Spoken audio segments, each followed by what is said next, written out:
पिताजी, क्या मैं आपके साथ खा सकती हूँ?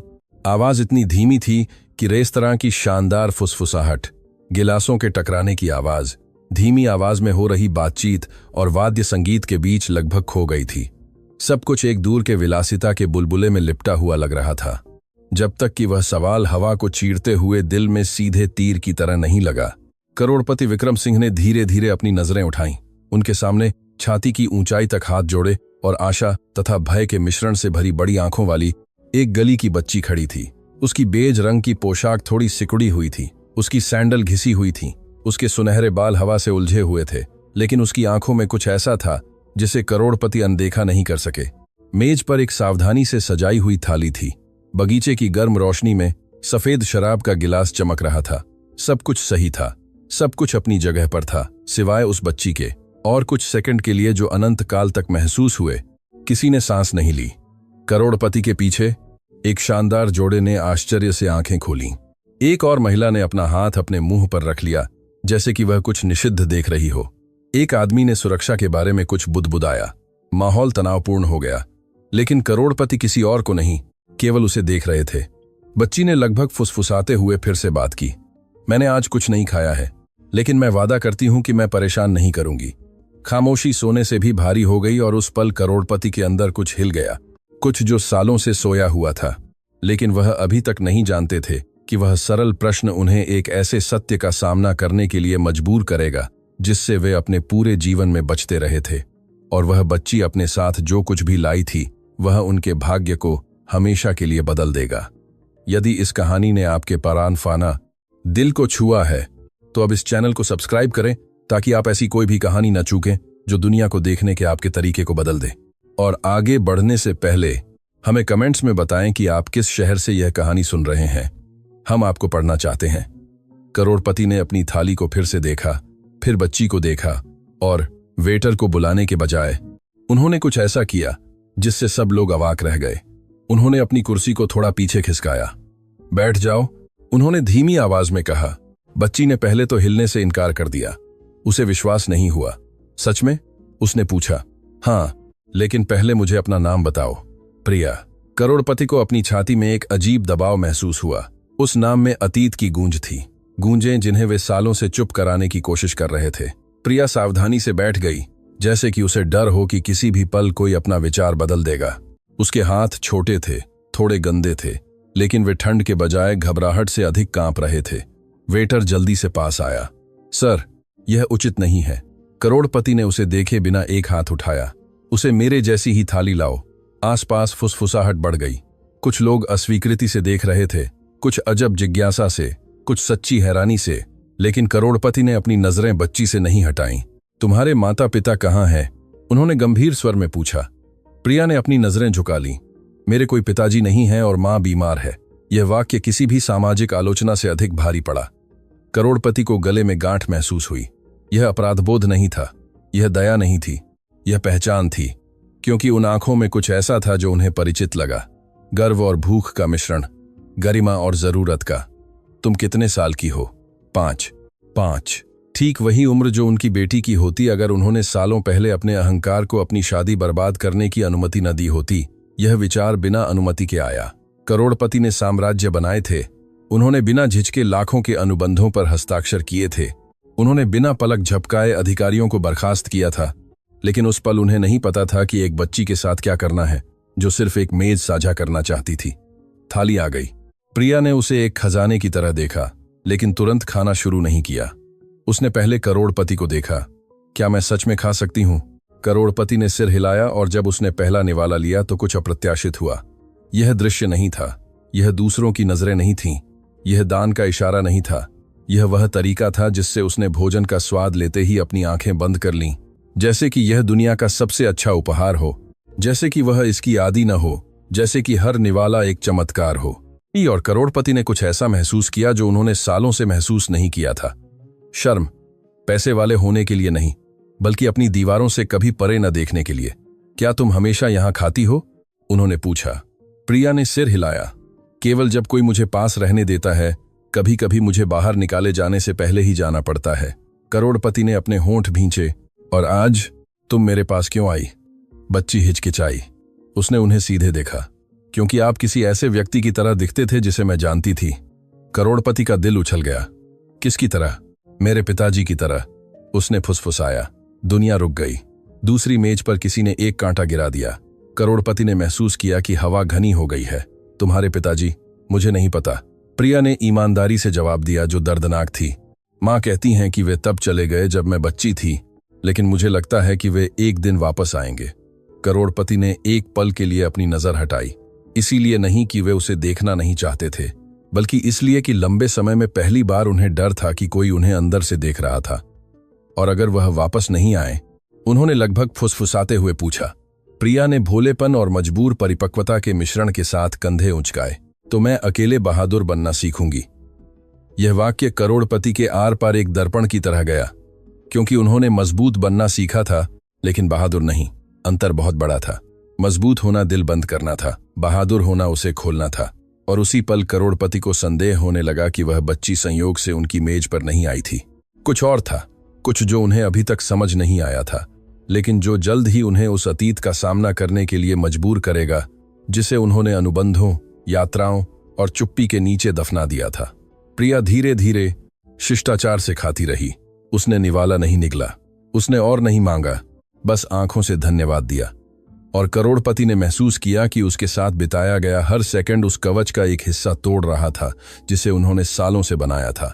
हालांकि वह अभी तक नहीं जानते थे कि कोई वहां से ज्यादा दूर नहीं आंसू रोके हुए दृश्य को देख रहा था। और वह व्यक्ति एक रहस्य जानता था जो सब कुछ बदल देगा, क्योंकि उस बच्ची ने वह मेज संयोग से नहीं चुनी थी, और वह रात कोई साधारण रात नहीं होगी। यह एक ऐसे सच की शुरुआत होगी जिसकी करोड़पति ने कभी कल्पना भी नहीं की थी। और जब वह सच सामने आएगा तो कुछ भी पहले जैसा नहीं रहेगा। प्रिया ने पहली थाली उस नाजुकता से खत्म की जो उसके जीवन के अनुरूप नहीं थी। उसने कुछ नहीं छोड़ा और कुछ नहीं मांगा, बस थोड़ा पानी पिया और करोड़पति को ऐसे देखा जैसे कि वह भोजन से कहीं अधिक बड़ी किसी चीज के लिए धन्यवाद दे रही हो। करोड़पति ऐसी नजरों के आदी नहीं थे। वह रुचि रखने वाली नजरों, गणना करने वाली नजरों, यह आकलन करने वाली नजरों के आदी थे कि वे उनसे कितना प्राप्त कर सकते हैं। लेकिन यह नहीं, यह एक साफ नजर थी, एक ऐसी नजर जो पैसे नहीं मांगती थी, केवल उपस्थिति मांगती थी। क्या तुम्हारी मां को पता है कि तुम यहां हो? करोड़पति ने अपनी आवाज को दृढ़ रखने की कोशिश करते हुए पूछा। प्रिया ने धीरे से सिर हिलाया। वह आराम कर रही हैं। जब वह जागती हैं तो उनकी छाती में बहुत दर्द होता है और वह थक जाती हैं। करोड़पति को पेट में असहज दबाव महसूस हुआ। क्या वह बीमार है? बच्ची ने सिर हिलाया। वह कहती हैं कि दिल में कुछ है, लेकिन मुझे लगता है कि यह उदासी है।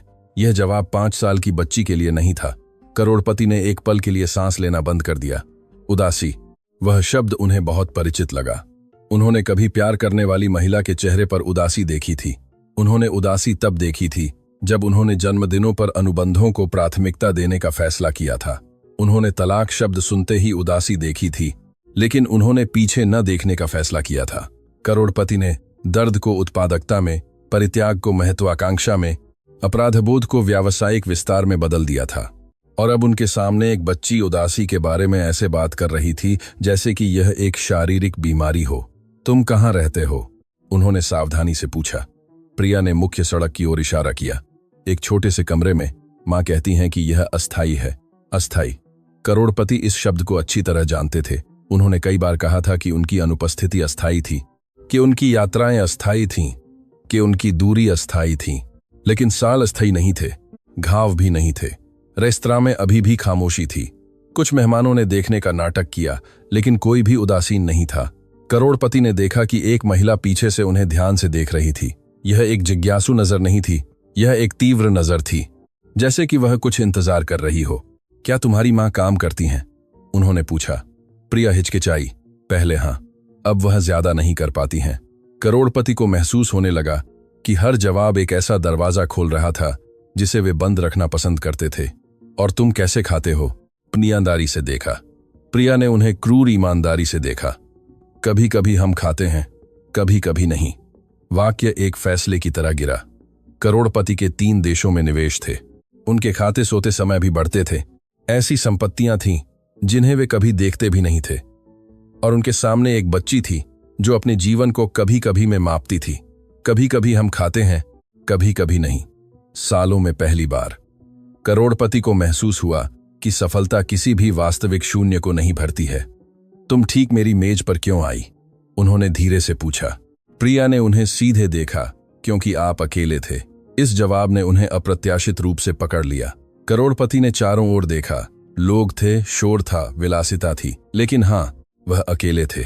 और जब कोई अकेला होता है, प्रिया ने आगे कहा, तो उसे साथ की जरूरत होती है। वह बच्ची खाना नहीं मांग रही थी, पैसे नहीं मांग रही थी, दान नहीं मांग रही थी, वह कुछ दे रही थी, उपस्थिति।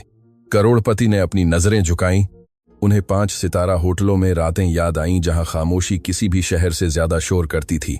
उन्हें अधिकारियों के साथ लंबी मेजें याद आईं, जहां कोई भी किसी वास्तविक चीज के बारे में बात नहीं करता था। उन्हें अपने खाली घर की गूंज याद आई और उन्हें कुछ असहज समझ में आया। उन्होंने लोगों से घिरी एक जिंदगी बनाई थी, लेकिन किसी के बिना। क्या तुम्हें अकेले रहने से डर लगता है? उन्होंने पूछा। प्रिया ने सिर हिलाया। नहीं, जब मैं सोचती हूं कि मेरे पिताजी कहीं ना कहीं मेरे बारे में सोच रहे होंगे। करोड़पति को महसूस हुआ कि हवा भारी हो गई है। क्या तुम्हें उनकी याद आती है? उन्होंने पूछा। प्रिया ने सिर हिलाया। भले ही मैं उन्हें जानती न हूं। हाँ, यह वाक्य एक ऐसे दर्पण की तरह था जो माफ नहीं करता, क्योंकि करोड़पति जानते थे कि किसी ऐसे व्यक्ति द्वारा याद किया जाना क्या होता है जिसे उन्होंने न देखने का फैसला किया था। वह जानते थे कि एक बेटी का यह पूछना क्या होता है कि पिताजी कहाँ नहीं थे। वह जानते थे कि बहाने सुनना और काम चुनना क्या होता है। अतीत उनकी चेतना के दरवाजे पर दस्तक देने लगा, लेकिन वह अभी तक नहीं जानते थे कि वह दरवाजा पूरी तरह से खुलने वाला था। अचानक प्रिया ने कुछ अप्रत्याशित किया। उसने करोड़पति के हाथ की ओर अपना छोटा हाथ बढ़ाया। मुझे अपने साथ बैठने देने के लिए धन्यवाद। संपर्क न्यूनतम था, लेकिन पर्याप्त था। करोड़पति को याद नहीं था कि आखिरी बार किसी ने उनके हाथ को बिना कुछ बदले पकड़ा था। उन्हें याद नहीं था कि आखिरी बार उन्हें बिना किसी रणनीति के कोमलता महसूस हुई थी। उसी पल वेटर असहज होकर लौट आया। सर, मैनेजर आपसे बात करना चाहते हैं। करोड़पति ने नजरें उठाईं। उन्हें बताओ कि मैं व्यस्त हूं। वेटर हिचकिचाया। यह बच्ची के बारे में है। वेटर किस्ते होन की 109 होन। करोड़पति धीरे धीरे उठे। रेस्तरां में फिर से खामोशी छा गई। यह बच्ची मेरे साथ है, उन्होंने दृढ़ता से कहा, और कोई भी इसे बाहर नहीं निकालेगा। यह लंबे समय में पहली बार था जब उन्होंने किसी ऐसी चीज का बचाव किया था जिससे लाभ नहीं होता था। प्रिया उन्हें ऐसे देख रही थी जैसे कि वह एक नायक को देख रही हो, और इससे उन्हें असहजता महसूस हुई, क्योंकि वह जानते थे कि वह नहीं थे, कम से कम अभी तक नहीं। क्या तुम्हारी माँ को पता है कि तुम अपने पिताजी को ढूंढ रही हो? उन्होंने बातचीत को फिर से शुरू करते हुए पूछा। प्रिया ने अपनी नजरें झुका ली। माँ कहती हैं कि हमें उसे परेशान नहीं करना चाहिए जो रहना नहीं चाहता। यह वाक्य सीधा प्रहार था, क्योंकि करोड़पति बिल्कुल वही थे, कोई ऐसा व्यक्ति जो रहना नहीं चाहता था। लेकिन मुझे लगता है, प्रिया ने आगे कहा, कि कभी कभी लोग डर के मारे चले जाते हैं। करोड़पति को लगा कि अंदर कुछ टूट रहा है। डर, हाँ, उन्हें डर लगा था। पर्याप्त न होने का डर, असफल होने का डर, नियंत्रण खोने का डर, अपने अहंकार से ज्यादा प्यार करने का डर। और डर के मारे उन्होंने उससे कहीं ज्यादा खोया था जितना वे कभी जोर से स्वीकार करते। और तुम्हें लगता है कि तुम्हारे पिताजी डरते हैं? उन्होंने पूछा। प्रिया ने उन्हें ऐसी बुद्धिमत्ता से देखा जो उसकी उम्र के अनुरूप नहीं थी। हाँ, लेकिन एक दिन वह बहादुर हो जाएंगे। करोड़पति अपनी नजरें नहीं टिका सके, क्योंकि उस पल उन्हें समझ में आया कि बच्ची सिर्फ अपने पिताजी के बारे में बात नहीं कर रही थी, वह उनके बारे में बात कर रही थी। लेकिन कुछ और भी था, कुछ जो फिट नहीं बैठ रहा था प्रिया की आंखों में। कुछ, जिस तरह से वह उन्हें देखती थी, जिस तरह से वह उन्हें पहचानती हुई लगती थी। और फिर कुछ ऐसा हुआ जिसने उन्हें पूरी तरह से स्थिर कर दिया। रेस्तरां के दूसरी तरफ से वह महिला जो उन्हें देख रही थी धीरे धीरे पास आने लगी। उसके कदम दृढ़ थे, उसकी नजर तीव्र थी, उसकी आंखें नम थीं। प्रिया ने उसे पहले देखा और उसकी अभिव्यक्ति बदल गई। माँ, करोड़पति को लगा कि दुनिया थोड़ी धीमी घूम रही है। महिला कुछ कदम दूर रुक गई। वह हैरान नहीं लग रही थी, वह दृढ़ लग रही थी। करोड़पति ने उसकी ओर अपनी नजर उठाई और उनकी याददाश्त में कुछ चमक उठा। उन्होंने उन आंखों को पहले देखा था, उन्होंने उस आवाज को दूसरे समय में सुना था, उन्होंने अपनी अनुपस्थिति के कारण उन हाथों को कांपते हुए महसूस किया था। लेकिन ऐसा नहीं हो सकता था, इतने सालों बाद नहीं। महिला ने गहरी सांस ली। मुझे नहीं पता था कि मैं तुम्हें किसी दिन ऐसे मिलूंगी, उसने नियंत्रित आवाज में कहा। करोड़पति को लगा कि जो अतीत उन्होंने इतनी मेहनत से दफनाया था, वह अभी अभी उनके सामने सच्चाई के रूप में बैठ गया था, और जो वे सुनने वाले थे वह सब कुछ बदल देगा जो वे उस बच्ची और खुद के बारे में जानते थे। रेस्तरां का अस्तित्व समाप्त होता दिख रहा था।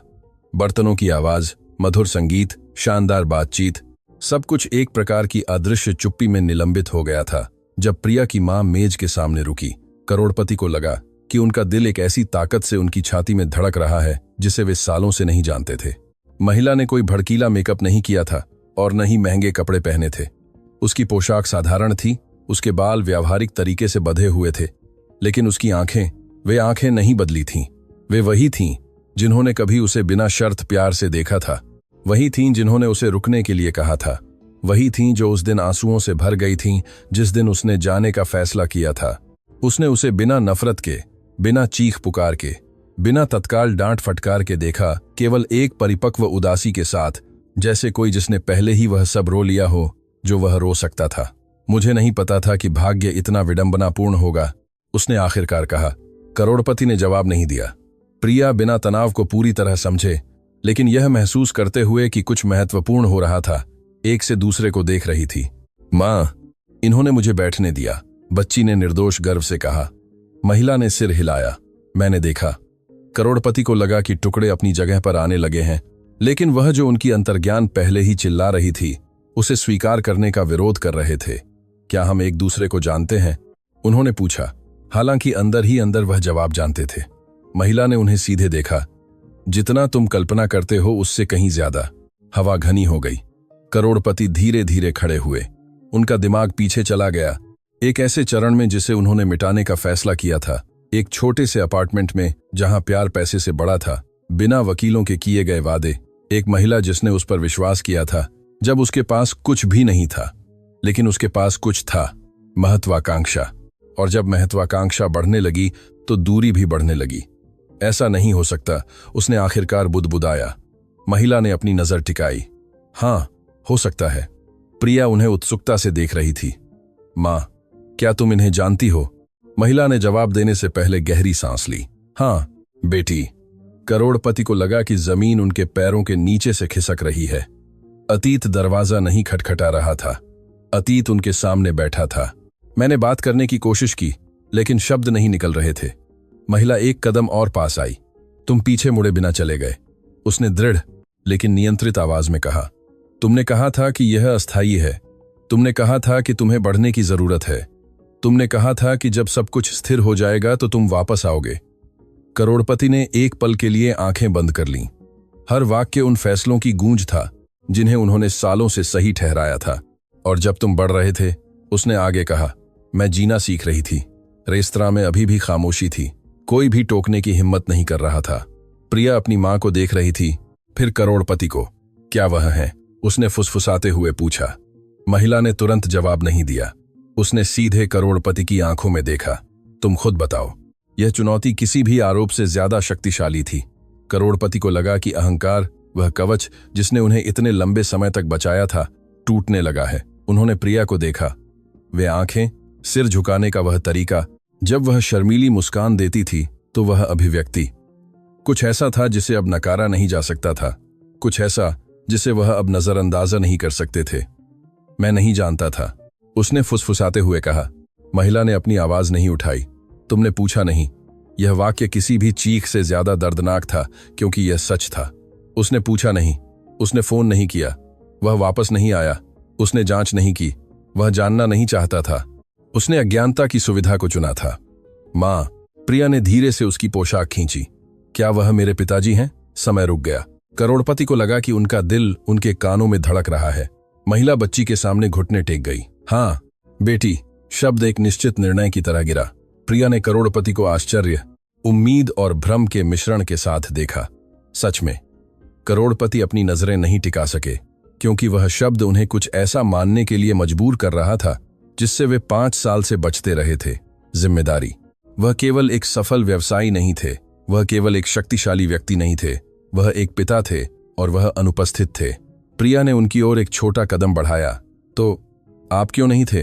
प्रश्न में कोई रिप्रोच नहीं था, उसमें मासूमियत थी, लेकिन वह मासूमियत किसी भी वयस्क आरोप से ज्यादा विनाशकारी थी। करोड़पति को लगा कि उनकी छाती में कुछ टूट गया है, क्योंकि उनके पास 5 साल की बच्ची को बताने के लिए कोई जवाब नहीं था। वह महत्वाकांक्षा के बारे में बात नहीं कर सकते थे, वह अनुबंधों के बारे में बात नहीं कर सकते थे, वह घायल अहंकार को समझा नहीं सकते थे। वह केवल एक असहज सच स्वीकार कर सकते थे, क्योंकि मैं कायर था। महिला ने ईमानदारी से आश्चर्य से उन्हें देखा। प्रिया ने थोड़ा भौहें चढ़ाईं, लेकिन मैंने कहा था कि एक दिन मेरे पिताजी बहादुर हो जाएंगे। करोड़पति को लगा कि उनकी आंखें सालों में पहली बार नम हो गईं। तुम ठीक कह रही हो, उसने टूटी हुई आवाज में कहा, और मैं अभी शुरू करने की कोशिश कर रहा हूं। महिला ने अपनी बाहें मोड़ लीं। कोशिश करने से 5 साल नहीं मिटते। मुझे पता है, यह पहली बार था जब उसने खुद को सही ठहराने की कोशिश नहीं की। उसने भाग्य को दोष नहीं दिया, उसने काम को दोष नहीं दिया, उसने किसी और को दोष नहीं दिया। उसने स्वीकार किया। खामोशी गहरी थी। प्रिया ने अपनी मां को देखा, फिर करोड़पति को। तो अब मैं अकेली नहीं हूं? वह सवाल अंधेरे को चीरती हुई एक रोशनी की तरह था। करोड़पति उसकी ऊंचाई तक झुक गए। तुम्हें कभी नहीं होना चाहिए था। महिला ने एक पल के लिए अपनी नजर हटा ली, उन भावनाओं को दबाते हुए जिन्हें उसने दबाना सीखा था। वह सब कुछ नहीं जानती, उसने आखिरकार कहा। उसे खाना न मिलने वाली रातें नहीं पता, उसे चिकित्सा सलाह नहीं पता जिसके लिए मैं भुगतान नहीं कर सकी। उसे नहीं पता कि मेरा दिल केवल बीमारी से नहीं बल्कि परित्याग से भी दर्द करता है। करोड़पति को लगा कि हर शब्द उनके फैसलों का दर्पण है। क्या तुम बीमार हो? उसने सच्ची चिंता से पूछा। उसने सिर हिलाया। मुझे सर्जरी की जरूरत है, लेकिन मैं तुमसे कुछ भी मांगने नहीं आई हूं। यह वाक्य उसे और भी ज्यादा भारी पड़ा। कोई मांग नहीं थी, कोई हेरफेर नहीं था, केवल सच था। मैं कुछ नहीं जानता था, उसने दोहराया। हालांकि उसे पहले ही समझ में आ गया था कि वह वाक्य उसे माफ नहीं करेगा। तुम जानना नहीं चाहते थे, उसने धीरे से सुधार किया। प्रिया करोड़पति के चेहरे को ऐसे देख रही थी जैसे कि वह हर विवरण को याद करने की कोशिश कर रही हो। क्या आप मेरे जैसे दिखते हैं?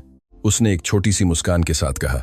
करोड़पति को लगा कि यह कथन एक उपहार और एक जिम्मेदारी एक साथ था। रेस्तरां धीरे धीरे अपनी आवाज वापस लेने लगा था, लेकिन वह मेज अभी भी एक अलग दुनिया थी। तुम कहाँ रहते हो? उसने पूछा। महिला हिचकिचाई। अभिमान अभी भी मौजूद था। मुझे तुम्हारी दया नहीं चाहिए। यह दया नहीं है, उसने दृढ़ता से जवाब दिया। यह जिम्मेदारी है। अंतर बहुत बड़ा था। महिला ने उसे ध्यान से देखा। वह पैसा नहीं खोज रही थी, वह सच खोज रही थी। अगर तुम उसकी जिंदगी में आने वाले हो, उसने आखिरकार कहा, तो तुम एक अनुबंध पर हस्ताक्षर करने वाले की तरह नहीं आ सकते। तुम आज प्रकट होकर कल गायब नहीं हो सकते। करोड़पति को हर शब्द का भार महसूस हुआ, क्योंकि वह जानते थे कि यह उनकी प्रवृत्ति थी। मैं फिर से गायब नहीं होना चाहता, उसने ईमानदारी से कहा। प्रिया ने फिर से उसका हाथ पकड़ लिया। तो रुक जाओ। 3 शब्द इतने सरल, इतने शक्तिशाली। करोड़पति को समझ में आया कि वह रात संयोग नहीं थी, दान नहीं थी, संयोग नहीं थी, यह टकराव था। भाग्य ने उसे उस मेज पर खाना खिलाने के लिए नहीं लाया था, उसने उसे एक भावनात्मक कर्ज चुकाने के लिए लाया था। लेकिन कुछ और भी था, कुछ जो महिला ने अभी तक नहीं कहा था। एक विवरण जो अतीत को पूरी तरह से बदल देगा, जिस तरह से वह उसे समझता था। और जब वह अंतिम सच सामने आएगा, तो करोड़पति को यह तय करना होगा कि वह अपना अहंकार खोने को तैयार है या सब कुछ फिर से खोने को। क्योंकि असली परीक्षा अपनी बेटी को पहचानना नहीं होगी, यह साबित करना होगा कि वह पिता हो सकता है जिसकी वह हकदार थी। और वह फैसला अब आने वाला था। प्रिया के शब्दों के बाद जो खामोशी छाई, वह असहज नहीं थी, वह निर्णायक थी। करोड़पति अपनी बेटी के सामने झुके रहे, अपने हाथों में उस छोटे से हाथ का वजन महसूस कर रहे थे। वह एक नाजुक हाथ नहीं था, वह एक ऐसा हाथ था जिसने बहुत जल्दी खुद को संभालना सीख लिया था। प्रिया की मां अभी भी खड़ी थी, उन्हें सतर्कता और थकान के मिश्रण से देख रही थी।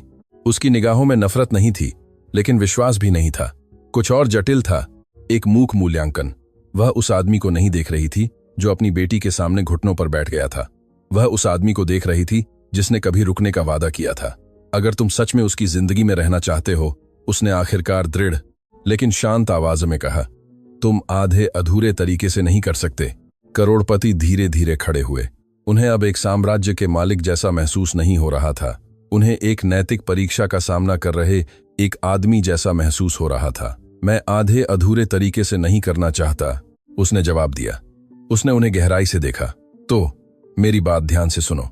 प्रिया उन्हें खामोशी से देख रही थी, यह महसूस करते हुए कि कुछ महत्वपूर्ण परिभाषित होने वाला था। मैं बिना प्रतिबद्धता के पैसे स्वीकार नहीं करूंगी, मां ने आगे कहा। मैं तुम्हें एक रात के हीरो के रूप में प्रकट होने और जब भावनाएं गुजर जाएं तो गायब होने की अनुमति नहीं दूंगी। करोड़पति ने बीच में नहीं टोका। उसे एक संरक्षक की जरूरत नहीं है, उसने आगे कहा। उसे एक पिता की जरूरत है। ये शब्द करोड़पति की छाती में सर्जिकल सटीकता के साथ उतर गए। सालों से उसने चेक पर हस्ताक्षर करके समस्याओं का समाधान किया था। उसने मुआवजे का भुगतान करके गलतियों को ठीक किया था। उसने चुप्पी, वफादारी और अवसरों को खरीदा था। लेकिन यह कोई वित्तीय बातचीत नहीं थी, यह चरित्र की परीक्षा थी। तुम्हें मुझसे क्या चाहिए? उसने आखिरकार पूछा। उसने हिचकिचाई नहीं, उपस्थिति। शब्द अप्रत्याशित शक्ति के साथ गूंज उठा। चिकित्सा सलाह में उपस्थिति, मुश्किल रातों में उपस्थिति, जब वह पूछे कि तुम पहले क्यों नहीं थे तब उपस्थिति, जब वह डरे तब उपस्थिति। करोड़पति को लगा कि हर वाक्य उसके अहंकार का एक हिस्सा तोड़ रहा है। और अगर तुम फिर से जाने का फैसला करते हो, उसने आगे कहा, तो तुम सिर्फ उसे नहीं तोड़ोगे, तुम मुझे भी फिर से तोड़ोगे। रेस्तरां पहले ही अपने सामान्य गति पर लौट आया था, लेकिन उनके लिए दुनिया अभी भी ठहरी हुई थी। प्रिया करोड़पति को ऐसे देख रही थी जैसे कि वह एक ऐसे वादे का इंतजार कर रही हो जिसे वह व्यक्त नहीं कर सकती थी। मैं नहीं जाऊंगा, उसने एक दृढ़ विश्वास के साथ कहा, जिसने उसे खुद को भी चौंका दिया। मां ने उन्हें खामोशी से देखा। यह तो समय ही बताएगा। यह वाक्य एक स्पष्ट रेखा थी। विश्वास तत्काल नहीं होगा। करोड़पति ने गहरी सांस ली। सालों में पहली बार वह अपने एजेंडे के बारे में नहीं सोच रहे थे। वह जोखिमों की गणना नहीं कर रहे थे। वह लाभों का मूल्यांकन नहीं कर रहे थे। वह महसूस कर रहे थे, और इसने उन्हें किसी भी व्यावसायिक संकट से ज्यादा असहज कर दिया। मुझे देखना होगा कि तुम कहाँ रहते हो, उसने आखिरकार कहा। उसने थोड़ा भौहें चढ़ाई। यह ऐसी जगह नहीं है जिस पर तुम्हें गर्व होगा। मैं गर्व महसूस करने नहीं आया हूं, उसने जवाब दिया। मैं वह मानने आया हूं जो मेरा है। मां ने उसे कई सेकंड तक देखा। ईमानदारी थी, लेकिन अनिश्चितता भी थी। ठीक है, उसने आखिरकार कहा। प्रिया ने संयमित खुशी से मुस्कुराई। तो हम तीनों चलते हैं। इस सरल वाक्य का बहुत बड़ा अर्थ था, हम तीनों। करोड़पति को लगा कि इस शब्द का वजन ऐसा था जिस पर उन्होंने कभी विचार नहीं किया था। सालों से वह एक वचन में जीते थे, मेरी कंपनी, मेरे लक्ष्य, मेरी सफलता। अब एक बहुवचन था जिसके लिए प्रतिबद्धता की आवश्यकता थी। मेरी बेटी, उसकी मां, हमारी जिम्मेदारी। वे उत्सुक नजरों के तहत रेस्तरां से बाहर निकले। कुछ फुसफुसा रहे थे, कुछ फैसले से देख रहे थे, लेकिन करोड़पति ने किसी और को नहीं देखा। वह प्रिया के बगल में चल रहा था, हर कदम के प्रति सचेत। बच्ची ने बिना अनुमति के उसका हाथ पकड़ लिया और उस सहजता ने उसे भावुक कर दिया। उसमें कोई नाराजगी नहीं थी, कोई रिप्रोच नहीं था, केवल एक खुलापन था जिसके वह हकदार नहीं थे। जब वे कम रोशनी वाली सड़कों पर चले तो विरोधाभास स्पष्ट हो गया। विलासिता पीछे छूट गई। सुनहरी रोशनी टिमटिमाते लालटेन में बदल गई। बेदाग फुटपाथ ने अनियमित फुटपाथों को रास्ता दिया। करोड़पति को लग रहा था कि हर कदम उन्हें उनके आरामदायक क्षेत्र से दूर ले जा रहा था और उन्हें एक ऐसे सच के करीब ला रहा था जिसे वह नजरअंदाज नहीं कर सकते थे। वे एक पुरानी इमारत में पहुंचे जिसमें घिसी हुई पेंट और खिड़कियां थीं जो प्रतिरोध की कहानियां सुनाती थीं। यहां, मां ने कहा। वे संकरी सीढ़ियों से ऊपर चढ़े। प्रिया उत्साह से बात कर रही थी। मां जब कर पाती हैं तो स्वादिष्ट सूप बनाती हैं और मुझे कहानियां पढ़ती हैं, भले ही वह थकी हुई हो, और वह कहती हैं कि दिल उम्मीद से ठीक होता है। करोड़पति ने लार निगली। उस महिला ने न केवल अपनी बेटी को अकेले पाला था, उसने उसकी मासूमियत की रक्षा की थी। वे छोटे से अपार्टमेंट में घुसे। यह मामूली था, लेकिन साफ सुथरा, व्यवस्थित, अच्छी तरह से रखा हुआ था। दीवार पर चित्र चिपके हुए थे, एक छोटा सा घिसा हुआ सोफा, एक साधारण मेज। कोई विलासिता नहीं, लेकिन वहां कुछ ऐसा था जो उनकी हवेली में नहीं था, गर्माहट। करोड़पति ने हर विवरण को ऐसे देखा जैसे कि वह एक ऐसी वास्तविकता का मूल्यांकन कर रहे हों जिसे वह कभी देखना नहीं चाहते थे। यह ज्यादा नहीं है, मां ने फैसले की उम्मीद करते हुए कहा। यह साबित करने के लिए पर्याप्त है कि तुमने लड़ाई लड़ी, उसने जवाब दिया। उसने आश्चर्य से उसे देखा। प्रिया एक दराज की ओर दौड़ी और एक चित्र निकाला। देखो, उसने उत्साहित होकर कहा, मैंने इसे तब के लिए बनाया था जब मेरे पिताजी वापस आए। करोड़पति को लगा कि हवा रुक गई है। यह एक साधारण चित्र था। 3 आकृतियां हाथ पकड़े हुए, एक चमकीला सूरज, एक छोटा सा घर, ऊपर बच्चों की लिखावट में लिखा था, मेरा परिवार। करोड़पति को लगा कि अंदर कुछ टूट रहा है। एक परिवार का चित्र बनाया गया था, एक ऐसा परिवार जो उनकी बेटी की कल्पना में मौजूद था, लेकिन जिसे उन्होंने वास्तविकता में नजरअंदाज किया था। मैंने इसे रखा था, प्रिया ने कहा, क्योंकि मुझे पता था कि एक दिन ऐसा होगा। करोड़पति कुछ सेकंड के लिए बोल नहीं सके। मां उन्हें देख रही थी, उन्हें प्रभावित करने की कोशिश नहीं कर रही थी। वह यह समझने की कोशिश कर रही थी कि क्या वह उस नुकसान की गंभीरता को समझ रहा था जो उसने उठाया था। तुम्हें ऑपरेशन की जरूरत है, उसने आखिरकार कहा। लंबित बातचीत पर लौटते हुए उसने सिर हिलाया। हाँ, और यह सस्ता नहीं है, मैं संभालता हूं। उसने धीरे से हाथ उठाया। मैं सिर्फ यह नहीं चाहती कि तुम भुगतान करो। करोड़पति ने उसे देखा और समझा कि वह वास्तव में क्या मांग रही थी। मैं चाहती हूं कि तुम प्रतीक्षा कक्ष में रहो। मैं चाहती हूं कि तुम अपनी बेटी को समझाओ कि मां सर्जरी के लिए क्यों जा रही है। मैं चाहती हूं कि अगर कुछ गलत हो जाए तो वह अकेली न रहे। करोड़पति को लगा कि हर शब्द उन्हें उनके पुराने संस्करण को पीछे छोड़ने के लिए मजबूर कर रहा था। वह इसे पैसे से हल नहीं कर सकता था, केवल वास्तविक प्रतिबद्धता से। मैं रहूंगा, उसने कहा। उसने उसे अपनी आंखों से देखा। तो अभी शुरू करो। प्रिया पास आई और करोड़पति के पैरों को गले लगा लिया। एक सहज, स्वाभाविक, बिना किसी झिझक के इशारा। वह एक सेकंड के लिए हिचकिचाया और फिर उसे अजीब तरह से गले लगा लिया। उसे ठीक से पता नहीं था कि यह कैसे करना है, लेकिन वह जानता था कि वह उसे छोड़ना नहीं चाहता था। उस छोटे से अपार्टमेंट में, विलासिता और कैमरों से दूर, करोड़पति को कुछ मौलिक समझ में आया। असली शक्ति बाजारों को नियंत्रित करना नहीं था। जब डर प्रकट होता था तो छोटे हाथों को पकड़ना था। लेकिन कुछ और भी था, कुछ जो मां ने अभी तक नहीं कहा था। एक विवरण जो अतीत को पूरी तरह से बदल देगा जिस तरह से वह उसे समझता था। वह धीरे धीरे सोफे पर बैठ गई। कुछ ऐसा है जो तुम्हें जानना चाहिए। करोड़पति ने ध्यान से उसे देखा। जब मैं अस्पताल से निकली थी, जिस दिन वह पैदा हुई थी, मैंने तुम्हें फोन करने की कोशिश की थी। करोड़पति ने भौहें चढ़ाईं। मुझे वह कॉल कभी नहीं मिली। उसने सिर हिलाया। मुझे पता है, क्योंकि किसी ने मेरा नंबर ब्लॉक कर दिया था। खामोशी तत्काल थी। तुम्हारा क्या मतलब है? उसने गहरी सांस ली।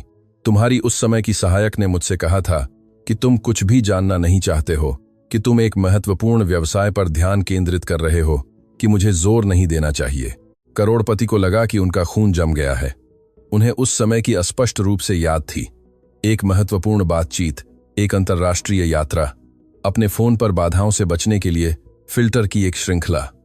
मैंने कभी ऐसा करने के लिए नहीं कहा, उसने फुसफुसाया। उसने उन्हें उदासी और इस्तीफे के मिश्रण के साथ देखा, लेकिन तुमने इसकी अनुमति दी। यह वाक्य एक अप्रत्याशित झटका था। यह केवल एक बाहरी विश्वासघात नहीं था, यह उनकी अपनी लापरवाही का परिणाम था। उन्होंने अपनी जिंदगी को इतना सौंप दिया था कि किसी और ने तय किया कि कौन सी खबरें उन तक पहुंचेंगी, और सबसे महत्वपूर्ण खबर कभी नहीं पहुंची। करोड़पति को क्रोध और अपराधबोध का मिश्रण महसूस हुआ। वह पूरी तरह से किसी तीसरे पक्ष को दोष नहीं दे सकता था। उन्होंने अपने समय के चारों ओर एक दीवार बनाई थी, और उस दीवार ने सबसे महत्वपूर्ण चीज को रोक दिया था। मुझे सब कुछ जानना है, उसने दृढ़ता से कहा। उसने सिर हिलाया। तो तैयार हो जाओ, क्योंकि जो आने वाला है वह आरामदायक नहीं है। करोड़पति को समझ में आया कि असली कहानी अभी शुरू हो रही थी। यह केवल एक पुनर्मिलन नहीं था, यह केवल एक खोई हुई बेटी की खोज नहीं थी।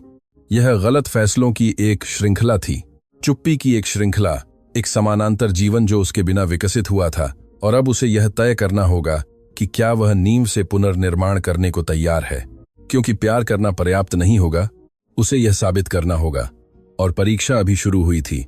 उस रहस्योद्घाटन के बाद छोटे अपार्टमेंट में खामोशी छा गई। नंबर ब्लॉक कर दिया गया था। यह वाक्य करोड़पति के दिमाग में एक असहज गूंज की तरह गूंज रहा था, जिसे वह बंद नहीं कर सकता था। सालों से वह मानते रहे थे कि वह बस गायब हो गई थी, कि उसने उसके बिना अपना जीवन जीने का फैसला किया था, कि खामोशी आपसी थी। लेकिन अब उसे समझ में आया कि खामोशी आकस्मिक नहीं थी, यह परिणाम थी। एक ऐसे जीवन का परिणाम जो इतना सुरक्षित था कि उनकी बेटी का जन्म भी उनके द्वारा बनाए गए फिल्टरों को भेद नहीं पाया। मुझे सब कुछ समझना होगा, उसने आखिरकार धीमी लेकिन दृढ़ आवाज में कहा। प्रिया की मां सावधानी से सोफे पर बैठ गई, जैसे कि उसके शरीर पर जितना वजन दिख रहा था उससे कहीं ज्यादा था। जिस दिन वह पैदा हुई थी, उसने शुरू किया, मैंने तुम्हें 10 से ज्यादा बार फोन करने की कोशिश की थी। करोड़पति ने एक पल के लिए आंखें बंद कर लीं। 10 बार, 10 अवसर जो कभी उस तक नहीं पहुंचे। फिर मैं तुम्हारे दफ्तर गई, उसने आगे कहा। तुम्हारी सहायक ने मुझसे कहा था कि तुम एक अंतर्राष्ट्रीय बैठक में थे, कि तुम्हें व्यक्तिगत मामलों के लिए बाधित नहीं किया जा सकता। यह वाक्य उसे क्रूर स्पष्टता के साथ लगा। व्यक्तिगत मामले। उसकी बेटी को एक बाधा के रूप में वर्गीकृत किया गया था। करोड़पति को क्रोध और शर्म का मिश्रण महसूस हुआ। उन्हें वह बातचीत पूरी तरह से याद थी। $1 मिलियन का सौदा, जिसने उनके वैश्विक विस्तार की शुरुआत को चिह्नित किया था। उन्होंने अनावश्यक कॉल न लेने के स्पष्ट निर्देश दिए थे और अनजाने में उन्होंने अपनी जिंदगी के सबसे महत्वपूर्ण दरवाजे बंद कर दिए थे। मुझे नहीं पता था कि तुम मतने एक तास सारी गमपत्र में तक में विगान सारी गमपत्रम को गर्भवती थी। उसने फुसफुसाया। उसने उसे अविश्वास और उदासी के मिश्रण के साथ देखा। मैंने तुम्हें जाने से पहले बताया था। उसने हल्के से सिर हिलाया। मुझे याद नहीं है। उसने दर्दनाक शांति से सिर हिलाया, क्योंकि तुम पहले ही अपनी अगली यात्रा के बारे में सोच रहे थे। खामोशी भारी थी। कोई चीख पुकार नहीं थी। कोई अतिशयोक्तिपूर्ण नाटक नहीं था। केवल एक कच्चा सच था। करोड़पति को समझ में आया कि यह कोई साजिश नहीं थी। यह केवल एक महत्वाकांक्षी सहायक या एक ठंडी प्रणाली की गलती नहीं थी। यह गलत प्राथमिकताओं का परिणाम था। जब मुझे समझ में आया कि तुम वापस नहीं आओगे, उसने आगे कहा, मैंने तुम्हें और पीछा न करने का फैसला किया। मैं नहीं चाहती थी कि मेरी बेटी यह महसूस करते हुए बड़ी हो कि उसके पिता ने उसे नहीं चुना। करोड़पति को लगा कि उनका दिल सिकुड़ गया है, क्योंकि यही ठीक सच्चाई थी।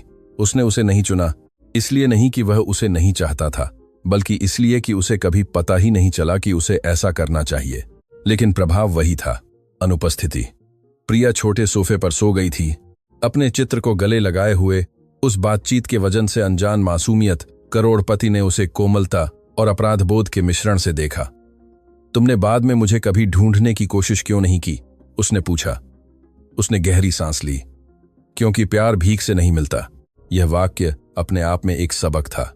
करोड़पति एक ऐसी दुनिया में रहते थे जहां सब कुछ बातचीत योग्य था, जहां हर चीज की कीमत थी, जहां पर्याप्त प्रभाव से सब कुछ समायोजित किया जा सकता था।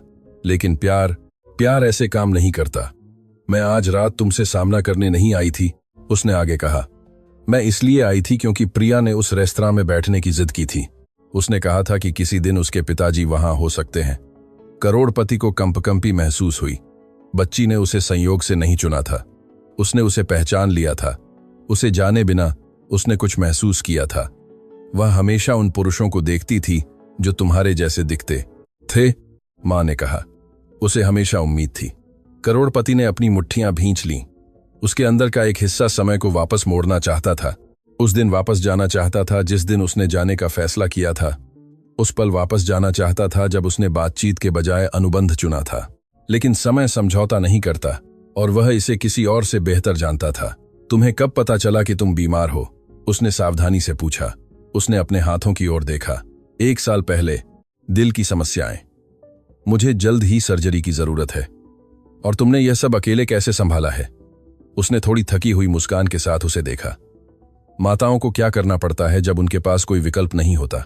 उस जवाब में कोई वीरता नहीं थी, उसमें वास्तविकता थी। करोड़पति धीरे धीरे छोटे से अपार्टमेंट में चले। उन्होंने साधारण मेज, पुराने फ्रिज, शेल्फ पर रखी दवाएं देखीं। हर विवरण उसके बिना मौजूद एक जीवन का एक ठोस प्रमाण था, एक ऐसा जीवन जिसने उसके समर्थन के बिना संघर्ष किया था। मैं अभी पैसे ट्रांसफर कर रहा हूं, उसने फोन निकालते हुए कहा। वह खड़ी हो गई। रुको। करोड़पति ने उसे देखा। मैं नहीं चाहती कि यह बैंक ट्रांसफर से शुरू हो। उसने भौहें चढ़ाईं। तुम्हें सर्जरी की जरूरत है? हाँ, उसने जवाब दिया। लेकिन मुझे यह जानने की जरूरत है कि क्या तुम्हें भी बदलने की जरूरत है? यह सवाल उसे स्थिर कर गया। उसने कभी अपनी खुद की भावनात्मक जरूरत पर विचार नहीं किया था। उसने हमेशा सोचा था कि सफलता पर्याप्त है। आपका क्या मतलब है? उसने उसे सीधी ईमानदारी से देखा। अगर तुम सिर्फ पैसे से सब कुछ सुलझाने आए हो, तो जब तुम्हें लगेगा कि तुमने अपना काम पूरा कर लिया है, तो तुम फिर से चले जाओगे। करोड़पति ने धीरे धीरे फोन रखा। मैं पूरा नहीं करना चाहता, मैं रहना चाहता हूं। शब्द बिना किसी गणना के निकले और इससे उसे डर लगा, क्योंकि रहने का मतलब कुछ चीजों को छोड़ना था। इसका मतलब प्राथमिकताओं को पुनर्व्यवस्थित करना था। इसका मतलब किसी और के लिए जगह बनाना था।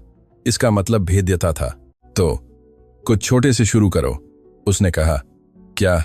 आज रात रुको। करोड़पति को थोड़ा चक्कर आया। उसका एजेंडा भरा हुआ था। उसकी सुबह जल्दी एक बैठक थी, एक उड़ान निर्धारित थी, लेकिन पहली बार इनमें से कोई भी चीज जरूरी नहीं लग रही थी। उसने सोई हुई प्रिया को देखा। उसकी छोटी शांत सांसें, उसका हाथ अभी भी मेरा परिवार के चित्र से चिपटा हुआ था। करोड़पति को समझ में आया कि यह पहली वास्तविक परीक्षा थी। सर्जरी नहीं, स्थानांतरण नहीं, उपस्थिति। मैं रुकता हूं, उसने आखिरकार कहा। उसने उसे किसी भी संदेह के संकेत की तलाश में देखा। उसे नहीं मिला। सोफा आरामदायक नहीं है, उसने चेतावनी दी। मैं आराम के लिए नहीं आया हूं। यह वाक्य एक अदृश्य मोड़ को चिह्नित करता है। वह रात वह अपने किंग साइज बिस्तर पर नहीं सोएगा। कोई रात की सेवा नहीं होगी, कोई नियंत्रित खामोशी नहीं होगी, वास्तविकता होगी। जब उसके लिए एक कंबल तैयार किया जा रहा था, करोड़पति को कुछ ऐसा महसूस हुआ जो उन्होंने सालों में अनुभव नहीं किया था। विनम्रता। सम्मेलनों में नकली विनम्रता नहीं, निवेशकों के सामने रणनीतिक विनम्रता नहीं, वास्तविक विनम्रता। वह प्रिया के बगल में सोफे पर बैठ गया। बच्ची सपनों में थोड़ी हिली और आंखें खोले बिना बुदबुदाई, पिताजी। करोड़पति को लगा कि उनकी छाती में कुछ टूट गया है। वह साधारण बुदबुदाहट किसी भी हस्ताक्षरित अनुबंध से ज्यादा मूल्यवान थी। मां छोटी रसोई से खामोशी से देख रही थी। वह पूरी तरह से आश्वस्त नहीं थी, लेकिन उसने उसमें कुछ अलग देखा था, कुछ जो पहले नहीं था।